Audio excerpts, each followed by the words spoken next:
촛대에 대해서 말씀을 나눴죠. 자, 그리고 우리가 빛 대신 예수를 전하고 살아야 된다고 말씀을 드렸습니다. 오늘 본문에도 너희는 온 천하에 다니며 만민에게 복음을 전파하라, 그렇게 말씀을 합니다. 우리가 온 천하에 다니면서 해야 될 일이 뭐예요? 만민에게, 누구에게든지 복음을 전파해야 됩니다. 그러면 믿고 세례를 받는 사람은 구원을 얻을 것이요, 믿지 않는 사람은 정죄를 받으리라 말씀을 하셨습니다. 자, 그럼 우리가 전해야 될 복음이란 뭐냐 이거죠. 복음이란 복된 소식, 기쁜 소식이란 말인데, 복음이란 뭐냐 이거죠. 마가복음 1장 1절에 하나님의 아들 예수 그리스도의 복음의 시작이라, 이렇게 성경 기록을 하기 시작합니다. 예수님의 이야기가 바로 복음의 시작이라고 말씀을 합니다. 마가복음 1장 14절에 요한이 잡힌 후에 예수께서 갈릴리에 오셔서 하나님의 복음을 전파해 이르시되 때가 찼고 하나님 나라가 가까웠으니 회개하고 복음을 믿으라, 그렇게 말합니다. 복음이 뭐냐 이거죠.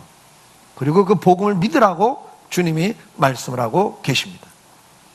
누가복음 4장 43절에 예수께서 이르시되 내가 다른 동네에도 하나님의 나라 복음을 전하여 하리니 나는 이 일을 위하여 보내심을 받았노라. 예수님이 이 땅에 오신 목적 가운데 하나가 뭐라고요? 내가 복음을 전하기 위해서 왔다, 그렇게 말씀을 합니다. 그럼 복음이란 무엇일까요? 복된 소식이 과연 뭐가 복된 소식일까? 기쁜 소식이라고 하는데 뭐가 기쁜 소식이냐 이거예요. 로마서 1장 2절에 보면 이 복음에 대해서 이렇게 말합니다. 이 복음은 하나님이 선지자들을 통하여 그의 아들에 관하여 성경에 미리 약속하신 거라 그래요. 복음이 뭐예요? 하나님께서 구약의 선지자들을 통해서 미리 하나님의 아들에 대해서 약속하신 거다. 로마서 1장 16절에 내가 복음을 부끄러워하지 아니하노니, 복음을 부끄러워하지 않는다 그랬어요. 이 복음은 모든 믿는 자들에게 구원을 주시는 하나님의 능력이 됨이라. 이 구원은 이 복음을 통해서 우리가 하나님을 믿게 되는, 구원을 받게 되는 능력이라, 그렇게 말씀합니다. 그러면서 17절에 뭐라고 말합니까? 하나님의 이 복음에는 하나님의 의가 나타나서 믿음에 이르게 하나님이에요. 이 복음이란 뭐예요? 하나님의 의로움이 나타나는 거다. 죄값을 지불하고 그 죄값을 지불하기 위해서 독생자 아들을 십자가에 죽이시는 그 사건을 말하죠. 그걸 통해서 하나님의 얼마나 의로우신 분인가를 드러낸다. 그리고 우리는 그 죄값을 대신 갚아준 그걸 믿음으로 말미암아 구원을 받는다, 그렇게 설명을 하고 있습니다. 요한 고린도전서 15장 1절에 형제들아 내가 너희에게 전한 복음을 너희에게 알게 하노니 이는 너희가 받은 것이요 또 그 가운데 선 것이라. 고린도 교회가 이미 사도 바울을 통해서 복음을 받았습니다. 그리고 그 안에 교회가 세워져 있습니다. 근데 너희가 만일 내가 전한 그 말을 굳게 지키고 헛되이 믿지 아니하였으면 그로 말미암아 구원을 받으리라. 이 복음은 뭐예요? 구원을 받게 하는 거예요. 구원을 받게 하는 겁니다. 그럼 이 구원을 받게 한다는 게 뭐냐 이거죠. 로마서 3장 23절에 모든 사람이 죄를 범하였음에 하나님의 영광에 이르지 못하더니 라고 말씀을 합니다. 복음의 중요한 내용이 뭡니까? 첫째가 모든 인간은 죄인이다라는 이야기입니다. 저와 여러분은 다 죄인이라는 거예요. 그 결과가 뭐예요? 하나님의 나라에 이르지 못한다. 로마서 6장 23절은 죄의 싹은 사망이요 그럽니다. 죄의 결과는, 죄의 값은 뭐예요? 죽는 겁니다. 그러면 죄란 뭐냐 이거죠. 모든 사람이 죄를 범했다는데 과연 죄가 뭐냐 이거예요. 나는 죄 안 졌습니다. 나는 선하게 살았습니다. 근데 여러분, 죄라는 게 뭐죠? 법을 어긴 게 죄예요. 그러니까 이 사회 속에, 우리나라 속에서도 우리가 보면 저거 진짜 나쁜 짓인데 거기에 해당되는 법조문이 없으면 죄인이 돼요, 안 돼요? 재판을 받아야 안 받아요? 벌을 받아야 안 받아요? 안 받습니다. 법조항이 없으면 그건 죄가 아니에요. 죄라는 건 뭐예요? 법을 어기는 거예요. 법을 어기는 거예요. 그러면 오늘 성경에서 말하는 죄는 뭡니까? 로마서 1장 29절에 보면 곧 모든 불의, 의롭지 않는 거예요. 불의를 행하는 것, 추악하고 탐욕하고 악의가 가득하고 남을 시기하고 미워하고 그래서 살인하고 죽이고 명예를 죽이고 그 사람의 마음을 죽이고 생각을 죽여버리는 살인들, 그리고 하나 되지 못하고 분열하고 싸우는 것, 자기 이익을 위해서 남을 사기치는 것, 거짓말하는 것, 항상 선한 의도가 아니라 악한 의도를 가지고 뭔가를 말하고 행동하는 것, 그저 남을 잘못과 허물을 덮어주지 못하고 수군수군하는 것, 남 잘못을 자기는 의로운 척 비방하고 비판하는 것, 남을 욕해요. 그러면서 뭐예요? 자기는 자랑해요. 자기는 잘났다고 그러고 남은 날마다 무시하고 멸시하고 욕해요. 자기가 잘못하는 건 로맨스인데 남 잘못하면 불륜이라고 말해요. 이 정도 자기중심이에요. 교만하고 자랑하죠. 악을 도모하고 부모를 거역해요. 이 사람들은요, 배신하고요, 약속 안 지키고요, 무정하고 무자비해요. 여러분, 이런 죄가, 이게 죄인데 이게 다 뭡니까? 이걸 한마디로 말하면 뭐예요? 죄란 뭐냐? 사랑하지 않는 게 죄라는 이야기를 하고 있어요, 성경은. 하나님의 법은 뭡니까? 저와 여러분이 하나님을 사랑하고 이웃을 사랑하도록 만들어놨다고요. 그게 법이에요, 여러분. 그래서 행복하게 살으라고 만들어놨는데 하나님을 사랑하는 대신 뭘 사랑해? 자기를 사랑하고, 이웃을 사랑하는 대신 뭘 사랑해? 돈을 사랑하고 쾌락을 사랑한다 그랬잖아요. 그 결과가 뭐예요? 서로 경쟁하고 시기하고 미워하고 질투하고 남 배 아파하고, 그래서 은근히 죽이고 직접 죽이고 기회만 되면 그냥 용서가 없이 완전히 매장을 시켜버리고, 이게 죄입니다, 여러분. 우리는 하루에도 수없이 이런 일들을 하고 살아요. 남 잘 되면 배 아프잖아요. 칭찬 대신에 뭐예요? 은근히 비꼬고 문제 있다고 깎아내리고. 죄가 뭡니까? 마가복음 7장 21절에 속에서 곧 사람의 마음에서 나오는 것은 악한 생각, 곧 음란과 도적질과 살인과 간음과 탐욕과 악독과 속임과 음탕과 질투와 비방과 교만과 우매함이니, 이런 것들이 우리를 더럽히는 죄라 그래요. 여기에서 하나라도 빠진 게 있어요? 여러분, 죄가 뭐예요? 사랑하지 않고 사는 게 죄입니다, 여러분. 성경은 이게 가장 강력한 법이에요. 제일 중요한 계명, 하나님의 법 중에 제일 중요한 계명이 뭐라고 그랬어요? 내 하나님을 사랑하라. 그 다음에 내 이웃을 네 몸처럼 사랑하라, 이거라고 그랬잖아요, 마태복음 22장에. 근데 그 가장 하나님 말씀 가운데 중요한 계명, 하나님 법 가운데 가장 중요한 법이 사랑하라인데, 여러분, 사랑하지 않고 사는 것 자체가 가장 큰 죄예요. 에베소 2장 1절에 보면 그는 허물로 죽은, 죄로 죽은 너희를 살리셨도다. 그때 너희는 그 가운데 행하여 이 세상 풍조를 따르고 공중의 권세 잡은 자를 따랐으니 곧 지금 불순종의 아들들 가운데 역사하는 영이라. 전에는 우리도 다 그 가운데서 우리 육체의 욕심을 따라 지내며 육체와 마음에 원하는 것을 하여 다른 이들과 같이 본질상 진노의 자녀였더니. 그래. 죄가 뭡니까? 저와 여러분을 하나님 만든 목적 두 가지라고 그랬잖아요. 하나는 사랑하고 살아라. 그래서 행복하게 살아라. 두 번째는 뭐예요? 내가 너한테 준 재능을 가지고 정치, 경제, 사회, 문화, 스포츠, 예술 어떤 분야로 나가든 거기서 번성하고 정복해서 거기서 하나님의 영광을 드러내고 살아라. 선한 영향력을 미치고 살아라. 그걸 사명이라 그러잖아요, 사명. 죄가 뭡니까? 하나님의 영광을 드러내지 않고 자기 일을 드러내고 사는 거예요. 촛대가 자기를 치장하는 것, 이게 죄입니다. 다 자기 자랑을 위해 살아요. 사명을 잃어버리고 사는 것 죄입니다.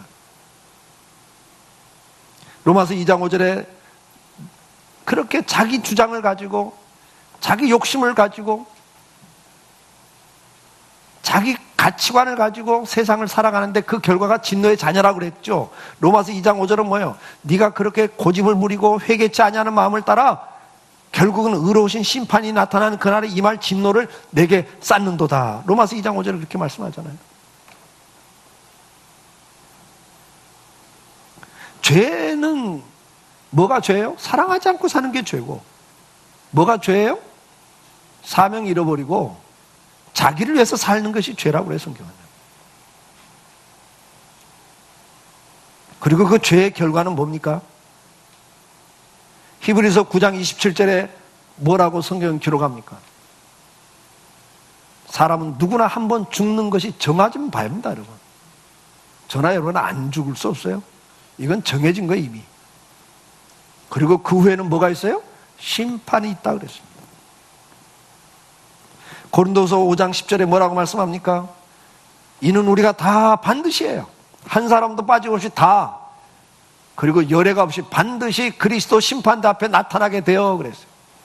저와 여러분은 마지막 하나님의 심판대 앞에 서게 돼 있어요. 그리고 어떻게 해요?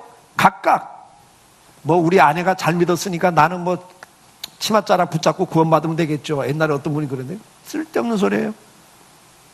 다 각각이에요. 다 각각. 각각 어떻게 된다고 그랬어요? 선악간에 그 몸으로 행한 것을 따라 받으려 함이라. 그렇게 말씀합니다. 근데 히브리서 9장 27절에 말씀을 하면서 한 번 죽는 것이 정한 그의 심판이 있다 그러면서 10장 27절에 하면 그 심판대 앞에 서는 모습을 기록했어요. 고린도서 5장 10절에 조금 전에 말했죠. 우리가 다 반드시 그리스도의 심판대 앞에 선다 그랬죠. 근데 그 어떤 모습으로 서는가를 히브리서 10장 27절에 이렇게 말해요. 오직 무서운 마음으로 심판을 기다리는 것과 그래요. 왜요? 마지막에 천군 천사들과 함께 주님이 만왕의 왕으로 원래 하나님의 그 거룩함과 영광의 모습으로 이 땅에 오신단 말이에요. 뭘 믿어? 예수가 예수야? 천국 지역이 어디 있어? 조롱하고 희롱하던 사람들이 실제로 봐버리거든요. 예수를 조롱하던 그들도 그날은 만왕의 왕으로 영광의 하나님으로 오신 예수님을 보거든요. 그리고 그분이 심판하시러 오시는 걸 알거든요. 그러니 그 받을 심판을 보니까 어떻게 두렵지 않아요. 그리고 그 눈앞에 뭐가 있어요? 맹렬히 타고 있는 불이 보인단 말이에요. 지옥이 보인단 말이에요. 천국이냐 지옥이냐 둘 중에 하나를 심판을 받는 자리에 내가 섰다고 생각을 해보세요. 무서운 마음이죠. 떨리는 마음이죠. 계시록 20장 12절에 보니까 또 내가 보니 죽은 자들이 큰 자나 작은 자나 그 보좌 앞에 서 있는데 책들이 펴있고 또 다른 책이 펴졌으니 곧 생명책이라. 죽은 자들이 자기 행위를 따라 책들에 기록된 대로 심판을 받으니 그랬어요. 여러분, 하나님의 심판은 단심제라고 그랬잖아요. 세상 인간은 재판장도 잘못 판단했기 때문에 삼심제를 두는 거잖아요. 실수할까 싶어서.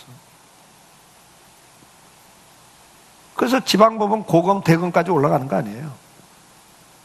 그래도 억울하게 죄인으로 누명 쓰고 억울하게 사형을 당하고 옥살이하는 사람들이 있다 없다? 있어요. 인간 재판장은 실수하거든요. 그런데 하나님의 심판은 단심제예요. 앞에서 나왔지만 그분의 심판은 진실하다고 의롭다 그랬어요. 왜 한마디도 못하고 끝이 나냐 심판이. 기록된 대로 다 드러나게 돼 있거든요. 하나님의 카메라는 여러분의 마음과 생각, 행위, 말 다 기록해 놨거든요. 다 녹화가 되고 있는데 그거 딱 보여주는데 유구무원이라 그 말이에요. 그래서 더 이상 상고하겠습니다 말을 할 수가 없는 거예요. 그냥 단심으로 끝나는 게 그 하나님의 심판은. 그러면서 뭐라고 말해요? 심판을 받으니 바다가 그 가운데 죽은 자들 내어주고 또 사망과 음부도 그 가운데 죽은 자들 내어주며 각 사람이 자기 행위대로 심판을 받고 사망과 음부도 불못에 던져지니 이것은 둘째 사망 곧 불못이라. 구더기도 죽을 수 없는 영원한 불못으로 들어가는 것이 둘째 사망이다 그랬어요. 이 육체가 죽는 게 첫째 죽음이고 두 번째 죽음은 우리 영혼과 육체가 영원히 지옥 들어가는 게 둘째 죽음이라고 말씀하고 있어요. 자, 우리 인간은 어떤 존재입니까? 죄를 짓고 살다가, 죄 가운데 살다가 마지막 주님의 심판과 영원한 진노, 저주를 받을 인생입니다. 복음이 뭡니까? 복음은 바로 이겁니다. 이런 우리들을 위해서 요한복음 3장 16절에 하나님이 세상을 우리를 이처럼 사랑하사 독생자를 주셨으니 이는 그를 믿는 자마다 멸망치 않고 영생을 얻게 하려 함이라. 이게 복음이에요, 여러분. 복음이 뭐라고요? 이렇게 죄 때문에 영원한 진노를 받을 우리가, 하나님이 나를 사랑하셔서 독생자 아들을 대신 보내셔서 십자가에 죽게 하셔서 우리의 죄를 용서하시고 우리를 구원하신다고 하는 이 사실이 복음이라고 말해요. 요한복음 14장 6절에 예수께서 이르시되 내가 곧 길이요 진리요 생명이니 나로 말미암지 않고는 아버지께 올 자가 없느니라 그랬어요. 죄를 가지고는 하나님 앞에 갈 수가 없어요. 오직 예수 그리스도만을 통해서, 예수 그리스도의 그 속죄의 은혜를 통해서만 우리가 하나님 앞에 나갈 수가 있는 거예요. 다운주의에서는 불교를 믿던 기독교를 믿던 다른 종교를 믿던 등산과 같은 거다. 산에 올라가는데 A 코스, B 코스, C 코스 어느 곳으로 올라가서 보면 정상에서는 다 만난다. 불교에서 말하는 극락이나 기독교에서 말하는 천국이 다 같은 데다 그래요. 근데 성경은 그렇게 말하지 않아요. 성경은 구원을 등산으로 말하지 않고 절벽을 건너가는 걸 말해요. 하나님과 우리 사이에 도저히 건너뛸 수 없는 절벽이, 죄의 절벽이 있어요. 사망의 절벽이 있어요. 그걸 건너갈 수 있는 길은 오직 십자가로 외나무다리를 딱 만들어 놓으신 거예요. 그 십자가를 받고 지나가야 돼요. 그게 건너갈 수 있는 유일한 방법이라고 성경 가르쳐요. 욥기서 19장 25절에 내가 알기에는 나의 대속자가 살아계시니 마침내 그가 땅 위에 서실 것이라. 욥기에서도 욥도 말합니다. 나를 이 고난 속에서, 이 고통 속에서 살게 하실 대속자가 지금 살아계신다. 근데 그분이 언젠가 이 땅에 서실 것이다. 욥은 예언을 했습니다. 그리고 마태복음 20장 28절에 예수님이 직접 오셔서 말씀합니다. 내가 이 땅에 온 것은 섬김을 받으려 함이 아니라 도리어 섬기려 하고 자기 목숨을 많은 사람의 대속물로 주려 함이라. 주님이 직접 말씀을 해요. 내가 이 땅에 온 것은 하나님으로서 대접받기 온 게 아니라 내가 너희들의 죄를 대신 갚기 위해서 대속물로 주기 위해서 내 목숨을 주기 위해서 왔다. 그렇게 말씀을 합니다. 갈라디아서 1장 4절에 뭐라고 말합니까? 그리스도께서 하나님 곧 우리 아버지의 뜻을 따라 이 악한 세대에서 우리를 건지시려고 우리 죄를 대속하기 위하여 자기 몸을 주셨으니. 복음이 뭡니까? 나를 위해서 예수님이 죽기 위해서 이 땅에 오신 거예요. 그리고 나의 죄를 대신 갚기 위해서 대속물로 자기를 주신 거예요. 디모데전서 2장 6절에 뭐라고 말씀합니까? 그가 모든 사람을 위하여 자기를 대속물로 주셨으니 기약이 이르러 주신 증거니라. 구약에서 예언했던 그것을 이루기 위해서 이 땅에 오셨다. 베드로전서 1장 18절 너희가 알거냐 너희 조상들이 물려준 헛된 행실에서 대속함을 받는 것이 아니요 대속함을 받는 것은 은이나 금같이 없어질 것으로 된 것이 아니요 오직 흠없고 점없는 어린 양 같은 그리스도의 보배로 피로 된 것이니라. 사랑하는 성도 여러분, 예수님의 피로 우리는 구원을 받습니다. 레위기에 보면, 레위기 6장 7절에 보면 제사장은 여호와 앞에서 그를 위하여 속죄한 즉 그는 모든 허물이든지 사함을 받으리라 그랬습니다. 이스라엘 백성들이 죄를 짓고 짐승을 끌고 오면 그 짐승을 잡아서 피를 뿌려요. 그 제사장들이 여호와 앞에서 그를 위하여 이렇게 속죄하면 그의 허물이 사함을 받는다. 그렇게 기록을 하는데 히브리서 9장은 그걸 어떻게 해석합니까? 모세가 율법대로 모든 계명을 온 백성에게 말한 후에 송아지와 염소의 피 및 물과 붉은 양털과 우슬초를 취하여 그 두루마리와 온 백성에게 뿌리며 이르되, 중요한 말씀이에요. 피를, 짐승의 뿌리를 뿌리면서 모세가 뭐라고 말해요? 이 피는 하나님이 너희에게 명하신 언약의 피다 이래요. 기가 막히잖아요. 이건 하나님이 약속하신 언약의 피다. 왜요? 짐승의 피가 우리 죄를 속할 수가 없으니까. 우리 인간의 죄를 속할 진짜 어린 양의 피가 앞으로 약속돼 있다. 이건 상징이다. 그렇게 말하는 거예요. 언약의 피라고 또한 이와 같이 피를 장막과 섬기는 일에 쓰는 모든 그릇에 뿌렸느니라. 율법을 따라 거의 모든 물건이 피로써 정결하게 되나니 피 흘림이 없은즉 뭐가 없다? 사함이 없느니라. 피를 흘려야 산다. 히브리서 10장 4절에 뭐라고 설명합니까? 이는 황소와 염소의 피가 능히 죄를 없이 하지 못함이라. 짐승의 피로는 우리 죄를 사할 수가 없다. 근데 이건 약속, 언약, 상징적 피다. 그런단 말이죠. 그러면서 9장 11절에 뭐라고 말합니까? 그리스도께서는 장래 좋은 일에 대제사장으로 사 손으로 짓지 아니한 그곳 이 창조에 속하지 아니한 더 크고 온전한 장막으로 말미암아 염소와 송아지의 피로 하지 아니하고 오직 자기 피로 영원한 속죄를 이루사 단번에 하나님 은혜 보좌 앞에 나갔다. 하나님 앞에 나갔다 그 말이에요. 믿으시면 아멘. 복음이 뭐예요? 이게 복음이에요. 내 죄를 위해서 예수님이 십자가에 죽으셔서 우리를 완전하게 죄사함을 받게 하는 거죠. 에베소 1장 7절에 우리는 그리스도 안에서 그의 은혜의 풍성을 따라 그의 피로 말미암아 속량 곧 죄사함을 받았느니라. 그의 피로 죄사함을 받습니다. 예수님께서 마지막 제자들과 식사를 나누시는 잡혀 죽기 전에 마지막 밤에 유월절 만찬을 하시면서 마태복음 20장 26절에 뭐라고 말합니까? 그들이 떡을 먹을 때 예수께 떡을 가져사 축복하시고 떼어 제자들에게 주시며 이르시되 받아 먹으라. 이것은 내 몸이다. 그렇게 말이죠. 또 잔을 가지사 감사기도 하시고 그들에게 주시며 이르시되 너희가 이것을 다 마시라. 이것은 죄 사함을 얻게 하려고 많은 사람을 위하여 흘리는 바 나의 피 곧 무슨 피다? 언약의 피다 그랬어요, 여러분. 모세가 짐승의 피를 뿌리면서 이것은 언약의 피다. 그런데 예수님이 뭐라고 그래? 내가 바로 그 언약의 피다. 내가 십자가에서 풀리는 그 보혈이 바로 모세가 말했던 그 언약의 피다. 그래요. 그 결과가 뭡니까? 에베소 2장 13절 이제는 전에 멀리 있던 너희가 그리스도 예수 안에서 그리스도의 피로 하나님과 가까워졌다. 그는 우리의 화평이신지라 둘로 하나를 만드사 원수된 것 곧 중간에 막힌 담을 자기 육체로 허셨다. 하나님과 우리 사이를 가로막히는 죄의 담을 허물어 버렸다고 에베소서는 표현을 하고 있습니다. 16절에 또 십자가로 이 둘을 한 몸으로 하나님과 화목하게 하려 하심이라. 원수된 것을 십자가로 소멸하시고 또 오셔서 먼데 있는 너희에게 평안을 전하시고 가까운 데 있는 자들에게 평안을 전하신 이는 이로 말미암아 우리들이 한 성령 안에서 아버지께 나아감을 얻게 하려 함이라.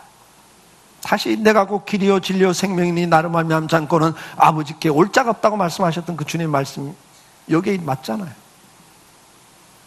예수님이 십자가에 죽어주시고 그 피를 통해서 죄사함을 통해서 하나님과 우리 사이에 막힌 담이 허물어졌어요. 이제는 우리가 하나님 앞에 나갈 수 있게 됐죠. 이것을 로마서 8장 2절은 뭐라고 설명합니까? 이는 그리스도 예수 안에 있는 생명의 성령의 법이 죄와 사망의 법에서 너를 해방했다. 이 죄에 속박돼 있고 죄의 결과로 죽어야 될 그 죄의 형벌에서 우리를 해방시켰다. 로마서 3장 23절 모든 사람이 죄를 범하였으면 하나님의 영광이 이르지 못하더니 앞에서 나왔던 말씀이죠. 이런 상태였는데 24절 그리스도 예수 안에는 속량 죄사함을 통해서 하나님의 은혜로 값없이 의롭다함을 받았다. 우리는 예수님의 십자가의 죽으심을 통해서 우리가 값없이 죄사함을 받아버렸어요.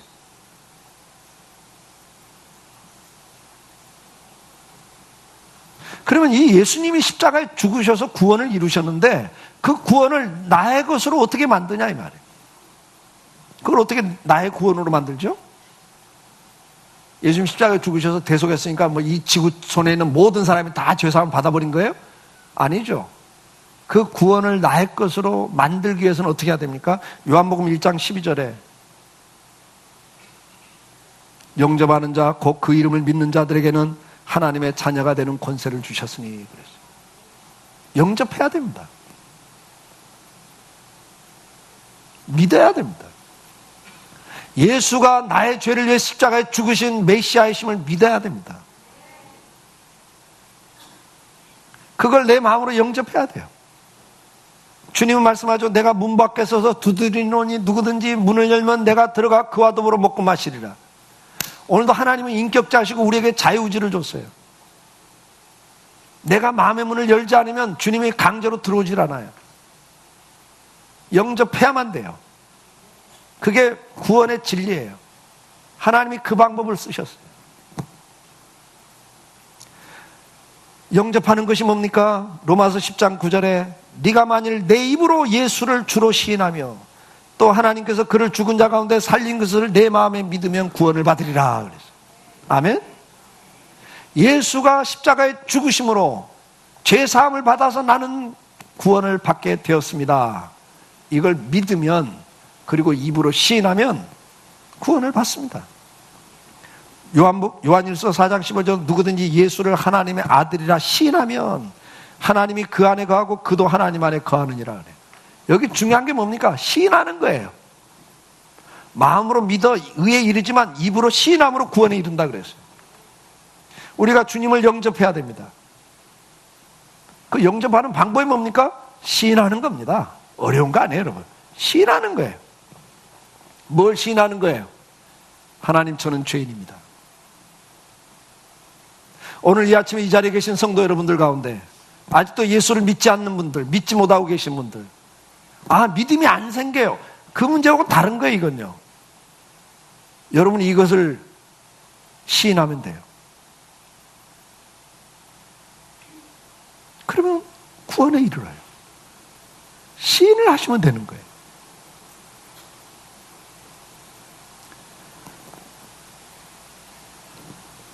복음이 뭡니까? 오늘 글 없는 책을 통해서 간략하게 설명을 해드렸어요. 나가면 있습니다. 오늘 그냥 드려요? 가지고 가세요. 하나씩 가져가셔서 자녀들에게, 부모님에게, 친구에게, 너희는 온 천하에 다니며 이 복음을 전하라고 했으니까 이 복음을 전하셔야 됩니다. 저는 어저께 휴대폰을 좀 바꿀 일이 있어가지고 휴대폰 가게 가가지고 사장님한테 이 복음을 전했어요. 여러분, 간단하잖아요. 저는 이렇게 질문했어요. 예수 믿으세요? 그러니까 안 믿는데요. 제가 이렇게 질문했어요. 사람이 죽으면 돌아가셨다고 그러는데 혹시 어디로 돌아가는지 아세요? 그랬어요. 다 그러잖아요. 사람은 죽으면 돌아가셨다 그러는데 죽은 다음에 어디로 돌아가는지 혹시 아세요? 글쎄요 그러더라고요. 사람들이 말하죠. 죽으면 돌아가셨다고. 그 어디로 돌아갔냐고 물으면 구천이다, 황천이다, 저승이다, 여러 가지 표현들을 하죠. 근데 성경에는 분명히 말합니다. 천국과 지옥이 있다고. 제가 이걸 보여주면서 말했어요. 사장님은 만약에 천국과 지옥이 있다면 영원히 형벌을 받는 지옥을 가기를 원하십니까? 천국을 가기를 원하십니까? 근데 뭐 어긋장 놓고 나 지옥 가기를 원합니다 하는 사람도 가끔 있습니다. 어긋장이지 그건 본심이 아니에요. 왜냐하면 예수 안 믿으면 지옥 갑니다 하면 뭐 할렐루야 그러니까 기분 나쁘다고 욕해요. 자기 저주했다고. 그러니까 싫은 거예요. 지옥 가는 거 자체는 싫잖아요. 예를 들어요. 천국 가는 게 좋겠죠. 근데 문제는 천국을 가야 되는데 우리 사람은 죄인입니다. 죄가 있으면 하나님의 나라에 이르지 못한다고 그랬습니다. 그리고 죄의 결과는 사망이라고 그랬습니다. 심판이라고 그랬습니다. 근데 우리 스스로는 이 죄를 해결할 방법이 없습니다. 그런데 하나님께서 사장님을 사랑하셔서 예수님을 이 땅에 보내셔서 우리 죄를 위하여 대신 십자가에 죽이셨습니다. 그걸 대속이라고 말합니다. 제가 친구한테 돈을 빌렸는데 못 갚으니까 옆에 있는 친구가 갚아줬어요. 그러면 갚은 거죠? 대신 갚은 걸 대속이라 그래요. 내 스스로는 죄 문제를 해결하지 못할 때 하나님이 오셔서 내 죄를 대신 갚아주신 겁니다. 나 대신 죽으시고 그래서 대신 갚아주셨어요. 그래서 결국은 내 죄가 어떻게 됐어요? 이 예수님의 십자가의 벌로 어떻게 됐겠어요? 이렇게 깨끗하게 사죄를 받습니다. 이걸 우리는 성경에서는 의롭다 칭하신다 그렇게 말합니다. 의롭다고 봐주십니다. 누구 때문에? 예수님의 보혈의 공로로. 자, 이제 우리는 죄사함을 받았죠? 이걸 믿으면 구원을 받습니다. 그럼 어떻게 믿을 수 있을까요? 그 이름을 영접하는 자에게는 하나님의 자녀가 되는 권세를 주신다고 하셨습니다. 영접하시면 됩니다. 근데 영접하는 방법이 뭘까요? 입으로 시인함으로 구원에 이른다고 하셨습니다. 입으로 시인하시면 됩니다. 그러면 천국을, 영생을 얻게 됩니다. 이게 복음이에요.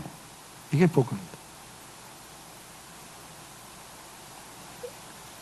영접하고 예수를 믿으면 구원을 받는데, 우리가 하나님을 더 알고 더 알아보고 더 잘 섬기기 위해서는 교회 생활이 필요합니다. 우리가 공부를 하려면 학교에 가는 것처럼 우리가 하나님에 대해서 더 자세히 알려면 교회를 가야 됩니다. 그러면서 어느 교회로 가라고 그래요? 우리 강성교 옆에 좋은 교회 하나 있는데 그리 가보세요. 뭐 그래도 괜찮아요. 어느 교회든 가면 되죠.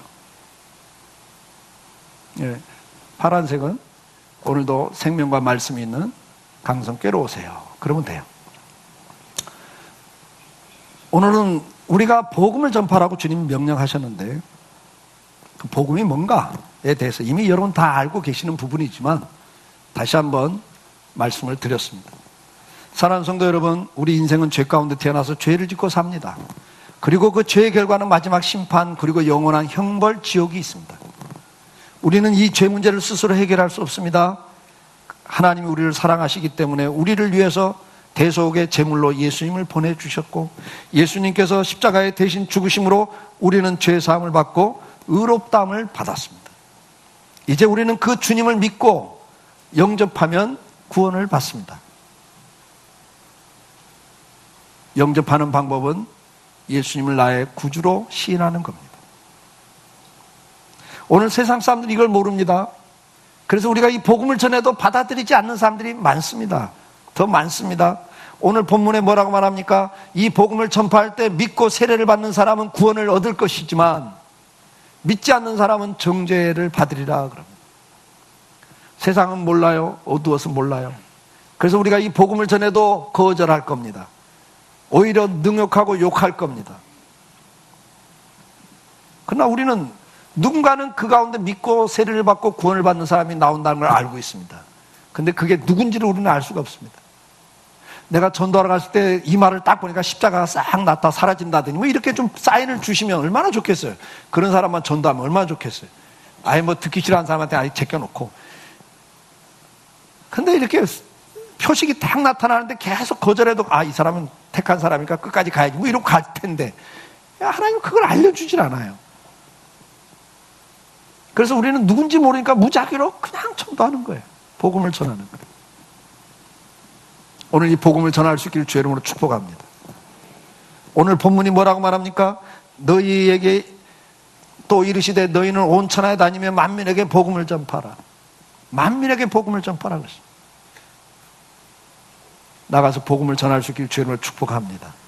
그 전에 오늘도 아직 예수를 온전히 믿지 못하신 분이 계신다면 이 시간 우리 다 같이 영접 기도를 같이 하도록 하겠습니다. 따라서 한번 기도해 주시기를 바랍니다. 사랑하는 예수님, 감사합니다. 내가 죄인인 걸 깨달았습니다. 그리고 죄의 결과는 심판과 영원한 저주인 걸 알았습니다. 하나님이 나를 사랑하셔서 예수님을 보내주셨고 예수님이 십자가에 죽어주심으로 내 죄를 대속해 주신 것 감사드립니다.